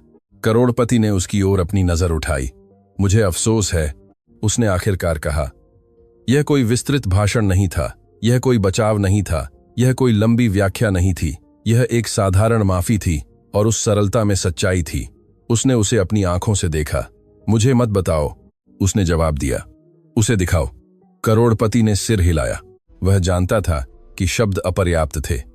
उस रात जब छोटा अपार्टमेंट अंधेरे में डूब गया, करोड़पति को कुछ मौलिक समझ में आया। सफलता को आंकड़ों में नहीं मापा जाता, इसे अनुपस्थिति में मापा जाता है। और उसने बहुत ज्यादा जमा कर ली थी, लेकिन अभी भी समय था, शायद मिटाने के लिए नहीं, लेकिन पुनर्निर्माण के लिए। और जब प्रिया उसके हाथ पर हाथ रखकर सोई हुई थी, करोड़पति ने अपने जीवन का सबसे महत्वपूर्ण निर्णय लिया। वह किसी और कंपनी में निवेश नहीं करेगा, वह रुकने में निवेश करेगा। हालांकि असली परीक्षा वह रात नहीं होगी, वह अगला दिन होगा, जब कॉरपोरेट दुनिया बुलाएगी, जब दबाव वापस आएगा, जब उसके साथी उसके बदलाव पर सवाल उठाएंगे। तब पता चलेगा कि उसका परिवर्तन क्षणिक भावना थी या खुद के एक नए संस्करण की शुरुआत थी। और सुबह कुछ ही घंटों में आने वाली थी। सुबह छोटे से अपार्टमेंट की छोटी खिड़की से शर्माते हुए अंदर आई। रेशमी पर्दे नहीं थे, रोशनी को प्रोग्राम करने वाला ऑटोमेशन नहीं था, निर्देशों का इंतजार करते सहायक नहीं थे। केवल एक सुनहरी किरण थी जिसने प्रिया के सोए हुए चेहरे को रोशन किया। और करोड़पति सोफे पर बैठे थे, घंटों से जागते हुए। वह सो नहीं पाया था, इसलिए नहीं कि सोफा असहज था, बल्कि इसलिए कि वास्तविकता किसी भी शानदार गद्दे से ज्यादा भारी थी। वह अपनी बेटी को उस शांति से सांस लेते हुए देख रहा था जो केवल बच्चों में होती है जब वे सुरक्षित महसूस करते हैं। और उसे कुछ दर्दनाक समझ में आया। वह शांत होकर सोई थी क्योंकि उसे विश्वास था कि उसके पिताजी वहां थे, लेकिन वह जानता था कि उसने अभी तक कुछ भी साबित नहीं किया था। मां धीरे धीरे कमरे से बाहर आई। उसके चेहरे पर सालों की जमा हुई थकान दिख रही थी, लेकिन एक नई सतर्क आशा की अभिव्यक्ति भी थी। तुम इसकी आदत नहीं है, उसने धीरे से कहा। करोड़पति ने सिर हिलाया। नहीं। वह छोटी रसोई में गई और कॉफी बनाना शुरू किया। सुगंध से जगह भर गई। आज मेरी डॉक्टर की सलाह है, उसने बिना देखे टिप्पणी की। करोड़पति ने ऊपर देखा। मैं तुम्हारे साथ चलता हूं। वह एक सेकंड के लिए रुक गई और फिर आगे बढ़ती रही। तुम्हें काम है? आज नहीं। यह जवाब सरल था, लेकिन इसने आंतरिक टूटन को चिह्नित किया। उसका फोन जेब में एक बार, फिर दूसरी बार, फिर तीसरी बार कंपन किया। उसे देखने की जरूरत नहीं थी यह जानने के लिए कि वह क्या था। जरूरी संदेश, साथियों के फोन, बैठकों के अनुस्मारक। कॉरपोरेट दुनिया उसका ध्यान वापस मांगने लगी थी। करोड़पति ने धीरे धीरे उसे निकाला और बंद कर दिया। यह इशारा छोटा था, लेकिन प्रतीकात्मक था। मां ने उसे तिरछी नजर से देखा। निश्चित, उसने सिर हिलाया। अगर मैं यह नहीं कर सकता तो बाकी सब कुछ मायने नहीं रखता। प्रिया सोफे पर हिलने लगी, धीरे धीरे आंखें खोलीं और उसे अभी भी वहीं देखकर मुस्कुराई जैसे कि दुनिया ठीक हो। शुभ प्रभात पिताजी। यह शब्द अब एक अचेत फुसफुसाहट नहीं था, यह सचेत, दृढ़ था। करोड़पति को लगा कि इस सरल वाक्य का वजन किसी भी व्यावसायिक शीर्षक से ज्यादा था। शुभ प्रभात बेटी। मां ने एक सेकंड के लिए आंखें बंद कर लीं, जैसे कि यह दृश्य उसे एक साथ दर्द दे रहा हो और ठीक कर रहा हो। साधारण नाश्ते के बाद वे उस सार्वजनिक क्लिनिक की ओर निकले जहां उसकी नियुक्ति थी। इमारत में उन निजी केंद्रों की चमक नहीं थी जहां करोड़पति अक्सर जाते थे। कुर्सियां असहज थीं, दीवारों को पेंट की जरूरत थी, वातावरण अनिश्चितता से भरा था और वह वहां बैठा इंतजार कर रहा था, बिना किसी विशेषाधिकार के, बिना किसी विशेष पहुंच के, बस एक और आदमी की तरह जिसे कोई प्यार करता था। उसकी चिंता थी। मां ने उसे देखा। तुम्हें पूरी सलाह के लिए रुकने की जरूरत नहीं है। हाँ, मुझे है। प्रिया अपनी जेब में रखे एक छोटे से गुड़िया से खेल रही थी। समय समय पर वह यह सुनिश्चित करने के लिए ऊपर देखती थी कि वह अभी भी वहीं है, और हर बार जब वह उसे देखती थी तो मुस्कुराती थी। वह मुस्कान उसकी लगातार परीक्षा थी। जब आखिरकार मां को बुलाया गया, प्रिया ने करोड़पति का हाथ कसकर पकड़ा। उन्हें बहुत दर्द होगा। करोड़पति ने लार निगली। हम देखेंगे कि डॉक्टर क्या कहते हैं और फिर देखेंगे कि उनकी मदद कैसे करनी है। उसने असंभव वादे नहीं किए, उसने वास्तविकता को छिपाया नहीं, लेकिन वह भागा भी नहीं। तीनों अंदर गए। डॉक्टर ने पेशेवर तरीके से समझाया कि सर्जरी जल्द ही होनी चाहिए, कि समय के साथ जोखिम बढ़ता है, कि उन्हें जल्दी निर्णय लेने की जरूरत है। करोड़पति हर शब्द को ऐसे सुन रहे थे जैसे कि वह एक फैसला हो। यह कोई अनुबंध नहीं था, यह कोई निवेश नहीं था, यह जीवन था। मां ने संयम बनाए रखा, लेकिन उसका हाथ थोड़ा कांप रहा था। प्रिया बड़े बड़े आंखों से दोनों को देख रही थी। मां, क्या वह ठीक हो जाएगी? डॉक्टर ने सावधानी से बात की। सर्जरी के साथ संभावनाएं अच्छी हैं। करोड़पति ने सांस ली। इसे सबसे अच्छे अस्पताल में करवाओ। डॉक्टर ने दृढ़ संकल्प से आश्चर्यचकित होकर ऊपर देखा। उसकी लागत बहुत ज्यादा है। करोड़पति ने अपनी नजर टिकाई। कोई बात नहीं, मां ने हस्तक्षेप किया। हाँ, बात है। करोड़पति ने उसे देखा। मैं मुक्ति नहीं खरीद रहा हूं, उसने दृढ़ता से कहा। मैं वह कर रहा हूं जो मुझे शुरू से करना चाहिए था। उसने उसे कुछ सेकंड तक देखा और सिर हिलाया। निर्णय ले लिया गया था, लेकिन असली परीक्षा उसी पल आई। उसका फोन, जिसे उसने बंद कर दिया था, एक स्थानांतरण करने के लिए चालू करने पर फिर से कंपन करने लगा। दर्जनों संदेश, एक महत्वपूर्ण बैठक जो आगे बढ़ा दी गई थी, एक निवेश जो उसकी शारीरिक उपस्थिति पर निर्भर करता था। उसके एक साथी ने लिखा, अगर तुम आज नहीं आए तो हम सौदा खो देंगे। करोड़पति को पुराना प्रतिबिंब सक्रिय होने की कोशिश करता हुआ महसूस हुआ। भागने का वह आवेग, व्यवसाय को प्राथमिकता देने का, यह कहने का यह इंतजार नहीं कर सकता। लेकिन इस बार कुछ अलग था। उसने प्रिया को देखा। वह परामर्श कक्ष में एक कागज पर चित्र बना रही थी। फिर से 3 आकृतियां हाथ पकड़े हुए थीं, और इस बार पिताजी की आकृति ज्यादा करीब थी। करोड़पति को समझ में आया कि यह असली बातचीत थी। साथियों के साथ नहीं, बाजारों के साथ नहीं, अपनी खुद की संगति के साथ। उसने फोन उठाया, एक छोटा संदेश लिखा, मैं नहीं रहूंगा, पारिवारिक प्राथमिकता। उसने उसे भेज दिया। चैट में तत्काल खामोशी, फिर एक अविश्वसनीय जवाब, कब से? करोड़पति ने फोन मेज पर रख दिया। आज से। उसने जोर से नहीं कहा, लेकिन उसे महसूस हुआ। मां ने इस हावभाव को देखा। तुमने अभी लाखों खो दिए, उसने शांति से कहा। करोड़पति ने उसे देखा। मैंने पहले ही 5 साल खो दिए। वह ज्यादा महंगा था। उसने जवाब नहीं दिया, लेकिन उसकी अभिव्यक्ति में कुछ बदल गया। सम्मान। जब वे क्लिनिक से बाहर निकले तो हवा अलग लग रही थी। इसलिए नहीं कि समस्याएं हल हो गई थीं, बल्कि इसलिए कि दिशा बदल गई थी। वे कुछ मिनट खामोशी में चले। प्रिया दोनों का हाथ पकड़े हुए थी। एक अपूर्ण परिवार, लेकिन वास्तविक होने की कोशिश कर रहा था। जब मां की सर्जरी होगी तो क्या तुम रुकोगे? बच्ची ने पूछा। करोड़पति उसके सामने झुक गए। मैं कहीं नहीं जाऊंगा, भले ही काम से फोन आए। प्रश्न निर्दोष था, लेकिन सटीक था। करोड़पति धीरे से मुस्कुराए। काम इंतजार कर सकता है। प्रिया ने सिर झुकाया। मां कहती हैं कि वयस्क कभी कभी ऐसा कहते हैं, लेकिन वे हमेशा उसका पालन नहीं करते। करोड़पति को चुभन महसूस हुई।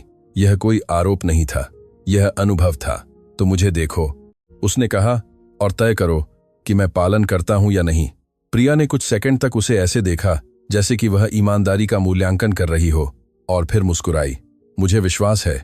उस विश्वास ने उसे किसी भी व्यावसायिक दबाव से ज्यादा झकझोर दिया, क्योंकि यह नाजुक था और आसानी से टूट सकता था। दिन चिकित्सा सलाह, तैयारियों और साधारण क्षणों के बीच गुजरे। करोड़पति ने साधारण नाश्ता बनाना सीखा। उन्होंने अतिरंजित स्वर के साथ कहानियां पढ़ना सीखा। उन्होंने घड़ी देखे बिना कहानियां सुनना सीखा। हर इशारा छोटा लग रहा था, लेकिन उसके लिए यह क्रांतिकारी था। मां सब कुछ सावधानी से देख रही थी। एक रात जब प्रिया सोई हुई थी, वे आमने सामने बैठे। मुझे नहीं लगा था कि तुम रुकोगे, उसने स्वीकार किया। मुझे भी नहीं, उसने ईमानदारी से जवाब दिया। उसने उसे ध्यान से देखा। क्या बदला? करोड़पति को जवाब देने में कुछ सेकंड लगे। मुझे पता चला कि मैंने जो कुछ भी बनाया था उसका कोई मतलब नहीं था। अगर मुझे यह नहीं पता था कि मैं इसे किसके लिए बना रहा था। उसने अपनी नजरें झुकाईं। तुम हमेशा जीतना चाहते थे। उसने सिर हिलाया। लेकिन मुझे यह समझ में नहीं आया कि जीतना भी रुकना था। वह वाक्य हवा में निलंबित रहा। सर्जरी आ गई। करोड़पति के फैसले के कारण उसे एक विशेष केंद्र में स्थानांतरित करने के कारण अस्पताल आधुनिक था। मां बाहर से शांत थी, लेकिन उसके हाथ डर दिखा रहे थे। प्रिया ने करोड़पति का हाथ कसकर पकड़ा। उसे बहुत दर्द होगा।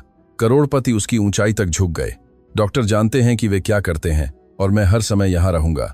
मां ने ऑपरेशन कक्ष में प्रवेश करने से पहले उसे देखा। कोई बड़े भाषण नहीं थे, केवल इतिहास से भरी एक नजर थी। उसे अकेला मत छोड़ना, उसने कहा। फिर कभी नहीं, उसने जवाब दिया। दरवाजा बंद हो गया। इंतजार शुरू हुआ। घंटे जो दिनों जैसे लग रहे थे। करोड़पति ने अपना फोन नहीं देखा। उसने ईमेल नहीं देखे। उसने संदेशों का जवाब नहीं दिया। वह प्रिया के बगल में बैठा रहा, उसे बिना झूठ बोले समझाता रहा। उसने उसे कहानियां सुनाई। उसने उसे सितारों के बारे में बताया। उसने वादा किया कि चाहे कुछ भी हो वह अकेली नहीं होगी। इंतजार के बीच उसका फोन लगातार कंपन किया। यह वही महत्वपूर्ण बातचीत थी जिसे उसने स्थगित कर दिया था। एक अंतिम संदेश दिखाई दिया। अंतिम अवसर, अपनी उपस्थिति की पुष्टि अभी करें। करोड़पति ने स्क्रीन को देखा। यह निर्णय न केवल उसके करियर बल्कि उसकी संगति को भी परिभाषित करेगा। उसने प्रिया को देखा। बच्ची उसके कंधे पर टिकी हुई थी, बहादुर बनने की कोशिश कर रही थी। करोड़पति ने फिर से फोन बंद कर दिया। बिना किसी नाटक के, बिना किसी संदेह के, केवल चुनाव। घंटों बाद डॉक्टर बाहर आए। सर्जरी सफल रही। प्रिया करोड़पति की बाहों में कूद पड़ी। मैंने तुम्हें बताया था कि वह ठीक हो जाएगी। करोड़पति को आंसू आए जिन्हें वह रोक नहीं सका। वे अपराधबोध के आंसू नहीं थे, वे राहत के आंसू थे। मां रिकवरी में चली गई। जब वे आखिरकार उसे देख पाए, करोड़पति ने उसका हाथ पकड़ा। ठीक हो गया, उसने फुसफुसाया। उसने धीरे धीरे आंखें खोलीं, उसे देखा और सालों में पहली बार उसने दूरी नहीं देखी, उसने उपस्थिति देखी। दिनों बाद जब वह घर पर ठीक हो रही थी, कुछ अप्रत्याशित हुआ। अपार्टमेंट में एक पत्र आया। यह उसके एक प्रमुख साथी से था। इसमें कहा गया था कि उसकी अनुपस्थिति के बावजूद उन्होंने समझौते को बनाए रखने का फैसला किया, कि परिवार के प्रति उसके रवैये ने अप्रत्याशित सम्मान पैदा किया था, कि निवेशकों ने भी स्पष्ट सिद्धांतों वाले नेताओं को महत्व दिया था। करोड़पति ने चुपचाप पत्र पढ़ा। उसे इस परिणाम की उम्मीद नहीं थी, लेकिन उसे कुछ गहरा समझ में आया। जब आप सही चुनते हैं तो दुनिया को इसे समझने में समय लग सकता है, लेकिन वह अंततः इसका सम्मान करती है। प्रिया पास आई। यह काम से है, उसने सिर हिलाया। वे तुम्हें डांटेंगे। करोड़पति मुस्कुराए। नहीं, इस बार। बच्ची ने उसे गले लगा लिया। तो तुम जीत गए। करोड़पति ने उसे कोमलता से देखा। हां, लेकिन काम के लिए नहीं। उसने जिज्ञासा से भौहें चढ़ाईं। तो क्यों? उसने उसे दृढ़ता और कोमलता से एक साथ पकड़ा। क्योंकि मैं रुका रहा। प्रिया मुस्कुराई जैसे कि वह जवाब पर्याप्त हो, और वह था। उस रात जब तीनों एक छोटी लेकिन बातचीत से भरी मेज पर एक साथ खाना खा रहे थे, करोड़पति को समझ में आया कि परिवर्तन एक बार की घटना नहीं थी, यह एक दैनिक निर्णय था। उसने सबसे कठिन परीक्षा पास कर ली थी, खुद को एक पिता के रूप में चुनना। लेकिन कुछ और भी बचा था। केवल रुकना पर्याप्त नहीं था, निर्माण करना था। और उस छोटे से अपार्टमेंट में बच्चों के चित्रों और शेल्फ पर व्यवस्थित दवाओं के बीच करोड़पति को पता चला कि सबसे बड़ा धन, जिसे उन्होंने सालों से नजरअंदाज किया था, कुछ ही कदम दूर था। लेकिन अभी भी कुछ कमी थी। सर्जरी, रिकवरी, अनुकूलन और एक अंतिम परीक्षा जो उसके परिवर्तन की परीक्षा लेगी, क्योंकि बाहरी दुनिया उसके बदलाव को आसानी से स्वीकार नहीं करेगी। और जल्द ही उसे इस नई प्राथमिकता का बचाव उन लोगों के सामने करना होगा जिन्होंने कभी रुकने के मूल्य को नहीं समझा। सबसे कठिन लड़ाई अतीत के खिलाफ नहीं होगी, यह खुद के पुराने संस्करण के खिलाफ होगी। और वह लड़ाई अभी शुरू हुई थी। सर्जरी अगले हफ्ते के लिए तय की गई थी। 7 दिन जो दुनिया के लिए कम समय लगते थे, लेकिन किसी ऐसे व्यक्ति के लिए अनंत काल जो अनुपस्थिति से जो नष्ट किया था, उसे फिर से बनाने की कोशिश कर रहा था। करोड़पति उस हफ्ते अपनी हवेली नहीं लौटे। उन्होंने बैठकें रद्द की, फैसले सौंपे, अपना एजेंडा पुनर्गठित किया। उनके साथी चिंतित होने लगे। कुछ ने सीधे फोन किया, दूसरों ने अस्पष्ट संदेश भेजे। एक तो बिना बताए उस मामूली इमारत के सामने प्रकट हो गया जहां वह अब अपना ज्यादातर समय बिताता था। तुम क्या कर रहे हो? उस साथी ने अविश्वसनीय रूप से पूछा, जबकि आसपास के माहौल को स्पष्ट असहजता से देख रहा था। करोड़पति ने बिना झिझके अपनी नजर टिकाई। जो मुझे सालों पहले करना चाहिए था। साथी ने भौहें चढ़ाईं। तुम एक व्यक्तिगत स्थिति के लिए भारी निवेश खतरे में डाल रहे हो। करोड़पति ने गहरी सांस ली। पहले यह वाक्य उसे प्रतिक्रिया देने के लिए मजबूर करता, उसे सवाल उठाया हुआ महसूस होता। उसने आंकड़ों और तर्कों के साथ अपनी स्थिति का बचाव किया होता, लेकिन अब उसे किसी को समझाने की जरूरत नहीं थी। यह कोई व्यक्तिगत स्थिति नहीं है, उसने दृढ़ शांति से जवाब दिया। यह मेरी बेटी है। साथी कुछ सेकंड के लिए खामोश रहा। तुमने कभी बेटी के बारे में बात नहीं की?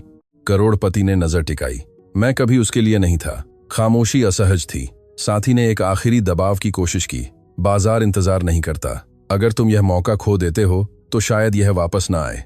करोड़पति ने अपार्टमेंट की खिड़की की ओर देखा, जहां प्रिया पूरी एकाग्रता से चित्र बना रही थी। कुछ अवसर कभी वापस नहीं आते, उसने आखिरकार कहा, और मैंने उसे एक बार खो दिया है। साथी को समझ में आया कि वह अपना फैसला नहीं बदलेगा और चला गया। करोड़पति ने शांति से दरवाजा बंद कर दिया। यह असली परीक्षा थी, सर्जरी नहीं, पैसा नहीं। यह दुनिया के सामने अपनी पसंद को बनाए रखना था, जिसने उसे हमेशा परिभाषित किया था। उस रात जब वह प्रिया को एक स्कूल के काम में मदद कर रहा था, बच्ची ने ऊपर देखा। जब मां अस्पताल में होंगी तो क्या तुम चले जाओगे? करोड़पति ने पेंसिल मेज पर रख दी। नहीं, भले ही काम से फोन आए। प्रश्न निर्दोष था, लेकिन सटीक था। करोड़पति धीरे से मुस्कुराए। काम इंतजार कर सकता है। प्रिया ने सिर झुकाया।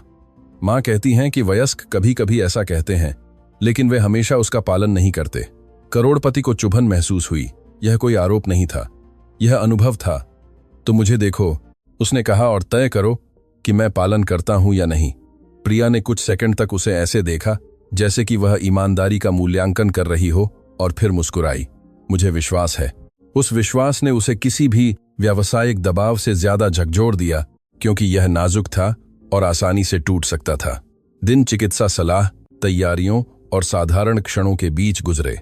करोड़पति ने साधारण नाश्ता बनाना सीखा। उन्होंने अतिरंजित स्वर के साथ कहानियां पढ़ना सीखा। उन्होंने घड़ी देखे बिना कहानियां सुनना सीखा। हर इशारा छोटा लग रहा था, लेकिन उसके लिए यह क्रांतिकारी था। मां सब कुछ सावधानी से देख रही थी। एक रात जब प्रिया सोई हुई थी, वे आमने सामने बैठे। मुझे नहीं लगा था कि तुम रुकोगे, उसने स्वीकार किया। मुझे भी नहीं, उसने ईमानदारी से जवाब दिया। उसने उसे ध्यान से देखा। क्या बदला? करोड़पति को जवाब देने में कुछ सेकंड लगे। मुझे पता चला कि मैंने जो कुछ भी बनाया था उसका कोई मतलब नहीं था।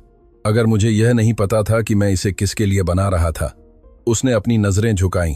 तुम हमेशा जीतना चाहते थे। उसने सिर हिलाया। लेकिन मुझे यह समझ में नहीं आया कि जीतना भी रुकना, अगेन का, ये बीच आने लगा था। वह वाक्य हवा में निलंबित रहा। सर्जरी आ गई। करोड़पति के फैसले के कारण, उसे एक विशेष केंद्र में स्थानांतरित करने के कारण अस्पताल आधुनिक था। मां बाहर से शांत थी, लेकिन उसके हाथ डर दिखा रहे थे। प्रिया ने करोड़पति का हाथ कसकर पकड़ा। उसे बहुत दर्द होगा।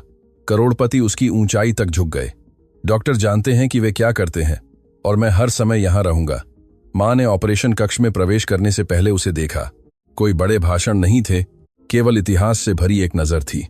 उसे अकेला मत छोड़ना, उसने कहा। फिर कभी नहीं, उसने जवाब दिया। दरवाजा बंद हो गया। इंतजार शुरू हुआ। घंटे जो दिनों जैसे लग रहे थे। करोड़पति ने अपना फोन नहीं देखा। उसने ईमेल नहीं देखे। उसने संदेशों का जवाब नहीं दिया। वह प्रिया के बगल में बैठा रहा। उसे बिना झूठ बोले समझाता रहा। उसने उसे कहानियां सुनाई। उसने उसे सितारों के बारे में बताया। उसने वादा किया कि चाहे कुछ भी हो, वह अकेली नहीं होगी। इंतजार के बीच उसका फोन लगातार कंपन किया। यह वही महत्वपूर्ण बातचीत थी जिसे उसने स्थगित कर दिया था। एक अंतिम संदेश दिखाई दिया। अंतिम अवसर, अपनी उपस्थिति की पुष्टि अभी करें। करोड़पति ने स्क्रीन को देखा। यह निर्णय न केवल उसके करियर बल्कि उसकी संगति को भी परिभाषित करेगा। उसने प्रिया को देखा। बच्ची उसके कंधे पर टिकी हुई थी, बहादुर बनने की कोशिश कर रही थी। करोड़पति ने फिर से फोन बंद कर दिया। बिना किसी नाटक के, बिना किसी संदेह के, केवल चुनाव। घंटों बाद डॉक्टर बाहर आए। सर्जरी सफल रही। प्रिया करोड़पति की बाहों में कूद पड़ी। मैंने तुम्हें बताया था कि वह ठीक हो जाएगी। करोड़पति को आंसू आए जिन्हें वह रोक नहीं सका। वे अपराधबोध के आंसू नहीं थे, वे राहत के आंसू थे। मां रिकवरी में चली गई। जब वे आखिरकार उसे देख पाए, करोड़पति ने उसका हाथ पकड़ा। ठीक हो गया, उसने फुसफुसाया। उसने धीरे धीरे आंखें खोलीं, उसे देखा और सालों में पहली बार उसने दूरी नहीं देखी, उसने उपस्थिति देखी। दिनों बाद जब वह घर पर ठीक हो रही थी, कुछ अप्रत्याशित हुआ। अपार्टमेंट में एक पत्र आया। यह उसके एक प्रमुख साथी से था। इसमें कहा गया था कि उसकी अनुपस्थिति के बावजूद उन्होंने समझौते को बनाए रखने का फैसला किया, कि परिवार के प्रति उसके रवैये ने अप्रत्याशित सम्मान पैदा किया था, कि निवेशकों ने भी स्पष्ट सिद्धांतों वाले नेताओं को महत्व दिया था। करोड़पति ने चुपचाप पत्र पढ़ा। उसे इस परिणाम की उम्मीद नहीं थी, लेकिन उसे कुछ गहरा समझ में आया। जब आप सही चुनते हैं तो दुनिया को इसे समझने में समय लग सकता है, लेकिन वह अंततः इसका सम्मान करती है। प्रिया पास आई। यह काम से है। उसने सिर हिलाया। वे तुम्हें डांटेंगे। करोड़पति मुस्कुराए। नहीं, इस बार। बच्ची ने उसे गले लगा लिया। तो तुम जीत गए। करोड़पति ने उसे कोमलता से देखा। हाँ, लेकिन काम के लिए नहीं। उसने जिज्ञासा से भौहें चढ़ाईं। तो क्यों? उसने उसे दृढ़ता और कोमलता से एक साथ पकड़ा। क्योंकि मैं रुका रहा। प्रिया मुस्कुराई, जैसे कि वह जवाब पर्याप्त हो, और वह था। उस रात जब तीनों एक छोटी लेकिन बातचीत से भरी मेज पर एक साथ खाना खा रहे थे, करोड़पति को समझ में आया कि परिवर्तन एक बार की घटना नहीं थी, यह एक दैनिक निर्णय था। उसने सबसे कठिन परीक्षा पास कर ली थी, खुद को एक पिता के रूप में चुनना।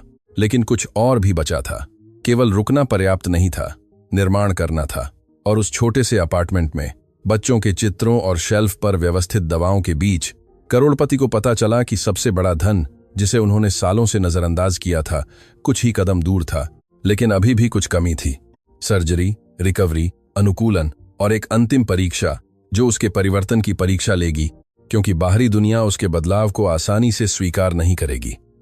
और जल्द ही उसे इस नई प्राथमिकता का बचाव उन लोगों के सामने करना होगा जिन्होंने कभी रुकने के मूल्य को नहीं समझा। आपसे कठिन लड़ाई अतीत के खिलाफ नहीं होगी, यह खुद के पुराने संस्करण के खिलाफ होगी। और वह लड़ाई अभी शुरू हुई थी। अगले महीने आदर्श नहीं थे। कोई जादुई परिवर्तन नहीं हुआ, कोई तत्काल सुलह नहीं हुई, कोई परिकथा जैसी जिंदगी नहीं थी। वास्तविकता थी, अनुकूलन था, असहज बातचीत थी, यादें थीं जो दर्द देती थीं, लेकिन सबसे बढ़कर उपस्थिति थी। प्रिया की मां धीरे धीरे ठीक हो गई। सर्जरी सफल रही थी, लेकिन प्रक्रिया में धैर्य की आवश्यकता थी। करोड़पति ने अपनी जिंदगी को सार्वजनिक रूप से घोषित किए बिना पुनर्गठित किया। उन्होंने यात्राएं कम की, रणनीतिक कार्यों को सौंप दिया, उन आयोजनों में भाग लेना बंद कर दिया जिन्हें वह पहले अपरिहार्य मानते थे। उनके साथियों ने बदलाव देखा, कुछ दूर हो गए, कुछ हैरान थे, कुछ ने तो उसकी नकल करना भी शुरू कर दिया। क्योंकि जब एक नेता अपनी प्राथमिकताओं को बदलता है तो उसके आसपास कुछ बदलता है। लेकिन सबसे गहरा बदलाव व्यावसायिक दुनिया में नहीं हुआ, यह उस छोटे से अपार्टमेंट में हुआ जहां हर शाम प्रिया उसके कदमों की आवाज सुनकर दरवाजे की ओर दौड़ती थी। पिताजी आ गए। यह वाक्य उसके जीवन की सबसे मूल्यवान आवाज बन गया। करोड़पति ने उन चीजों को सीखा जिन्हें उन्होंने कभी महत्वपूर्ण नहीं माना था।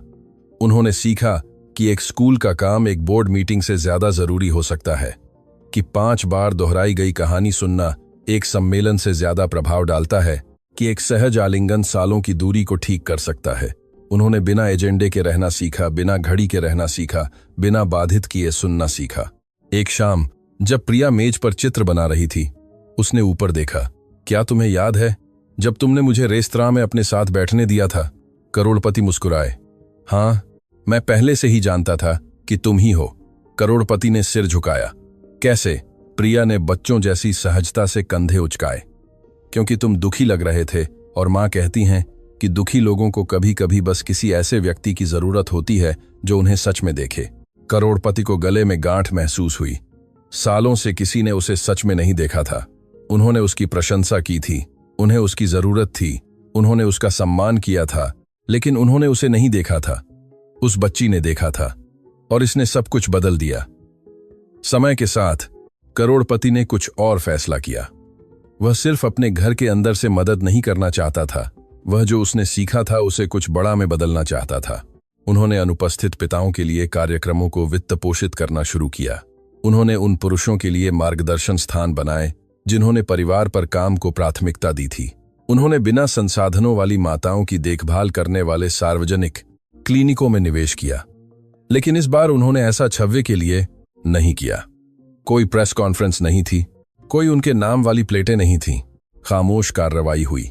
एक रात जब तीनों एक पास के पार्क में चल रहे थे, प्रिया ने दोनों का हाथ पकड़ा। अब हम सच में एक परिवार हैं। माँ और करोड़पति ने एक दूसरे को देखा। घाव थे, इतिहास था, गलतियां थीं, लेकिन दृढ़ संकल्प भी था। हाँ, उसने जवाब दिया, क्योंकि अब हम हर दिन एक दूसरे को चुनते हैं। प्रिया संतुष्ट होकर मुस्कुराई। करोड़पति को कुछ आवश्यक समझ में आया। पिता होना कोई शीर्षक नहीं था, यह एक दैनिक अभ्यास था। यह एक घटना नहीं थी, यह निरंतरता थी। एक शाम जब वे एक बड़े आलीशान नहीं बल्कि आरामदायक जगह पर जाने के लिए बक्से व्यवस्थित कर रहे थे, प्रिया को अपना पुराना चित्र मिला जिसमें 3 आकृतियां हाथ पकड़े हुए थीं। उसने उसे गर्व से पकड़ा। देखो, उसने कहा, अब यह सच में वैसा ही दिखता है। करोड़पति ने चित्र को देखा। पिताजी की आकृति अब दूर नहीं थी, वह केंद्र में थी, दोनों हाथों को दृढ़ता से पकड़े हुए थी। मुझ पर विश्वास करने के लिए धन्यवाद, उसने फुसफुसाया। प्रिया ने कोमलता से भौहें चढ़ाईं। मैंने विश्वास नहीं किया। मैं जानती थी। उस बच्चों जैसी निश्चितता ने उसे सबसे बड़ा उपहार दिया। समय के साथ अपार्टमेंट पीछे छूट गया। शर्म के कारण नहीं, अस्वीकृति के कारण नहीं, बल्कि इसलिए कि अब वे एक साथ बढ़ सकते थे। नए घर में कोई अतिशयोक्ति नहीं थी, संतुलन था। करोड़पति अभी भी सफल था, लेकिन अब जुनूनी नहीं था। उसने अनावश्यक बैठकों को नहीं कहना सीख लिया था। उसने सीखा था कि पैसा एक उपकरण है, पहचान नहीं। उसने सीखा था कि अनुपस्थिति किसी भी वित्तीय नुकसान से ज्यादा महंगी होती है। एक रात जब प्रिया सोई हुई थी, मां करोड़पति के पास आई। क्या तुम्हें पता है कि मुझे सबसे ज्यादा क्या आश्चर्यचकित करता है? उसने पूछा। क्या? कि तुमने सच जानने पर खुद का बचाव करने की कोशिश नहीं की? करोड़पति ने गहरी सांस ली, क्योंकि कोई बचाव संभव नहीं था। उसने सिर हिलाया, और यही वह था जिसने सब कुछ बदल दिया। विनम्रता कमजोरी नहीं थी, यह परिपक्वता थी। करोड़पति को समझ में आया कि असली नेतृत्व बोर्डरूम में नहीं किया जाता, यह अंतरंग निर्णयों में किया जाता है। जब जाना आसान हो तो रुकने में, जब अनदेखा करना आसान हो तो सुनने में, जब सही ठहराना लुभावना हो तो स्वीकार करने में। सालों बाद जब प्रिया बड़ी हो गई तो एक शिक्षिका ने उसे अपने जीवन में सबसे ज्यादा आश्चर्यचकित करने वाले व्यक्ति के बारे में एक निबंध लिखने के लिए कहा। प्रिया ने लिखा, मेरे पिताजी ने मुझे आश्चर्यचकित किया क्योंकि उन्होंने रुकने का फैसला किया।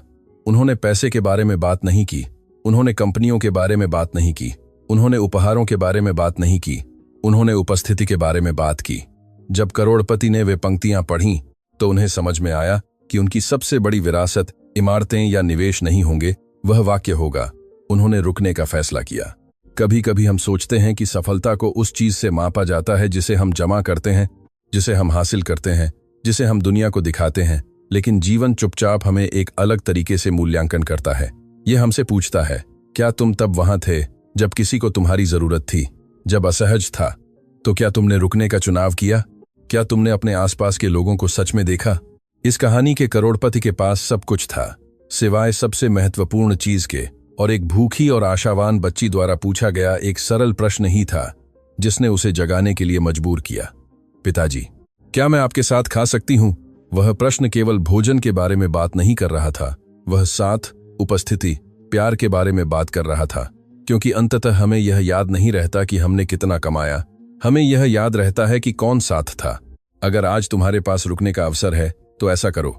अगर तुम फोन कर सकते हो तो फोन करो, अगर तुम सुन सकते हो तो सुनो, क्योंकि समय वापस नहीं आता, लेकिन निर्णय भविष्य को बदल सकते हैं। और कभी कभी प्यार का सबसे बड़ा कार्य वादा करना नहीं होता, यह रुकना होता है।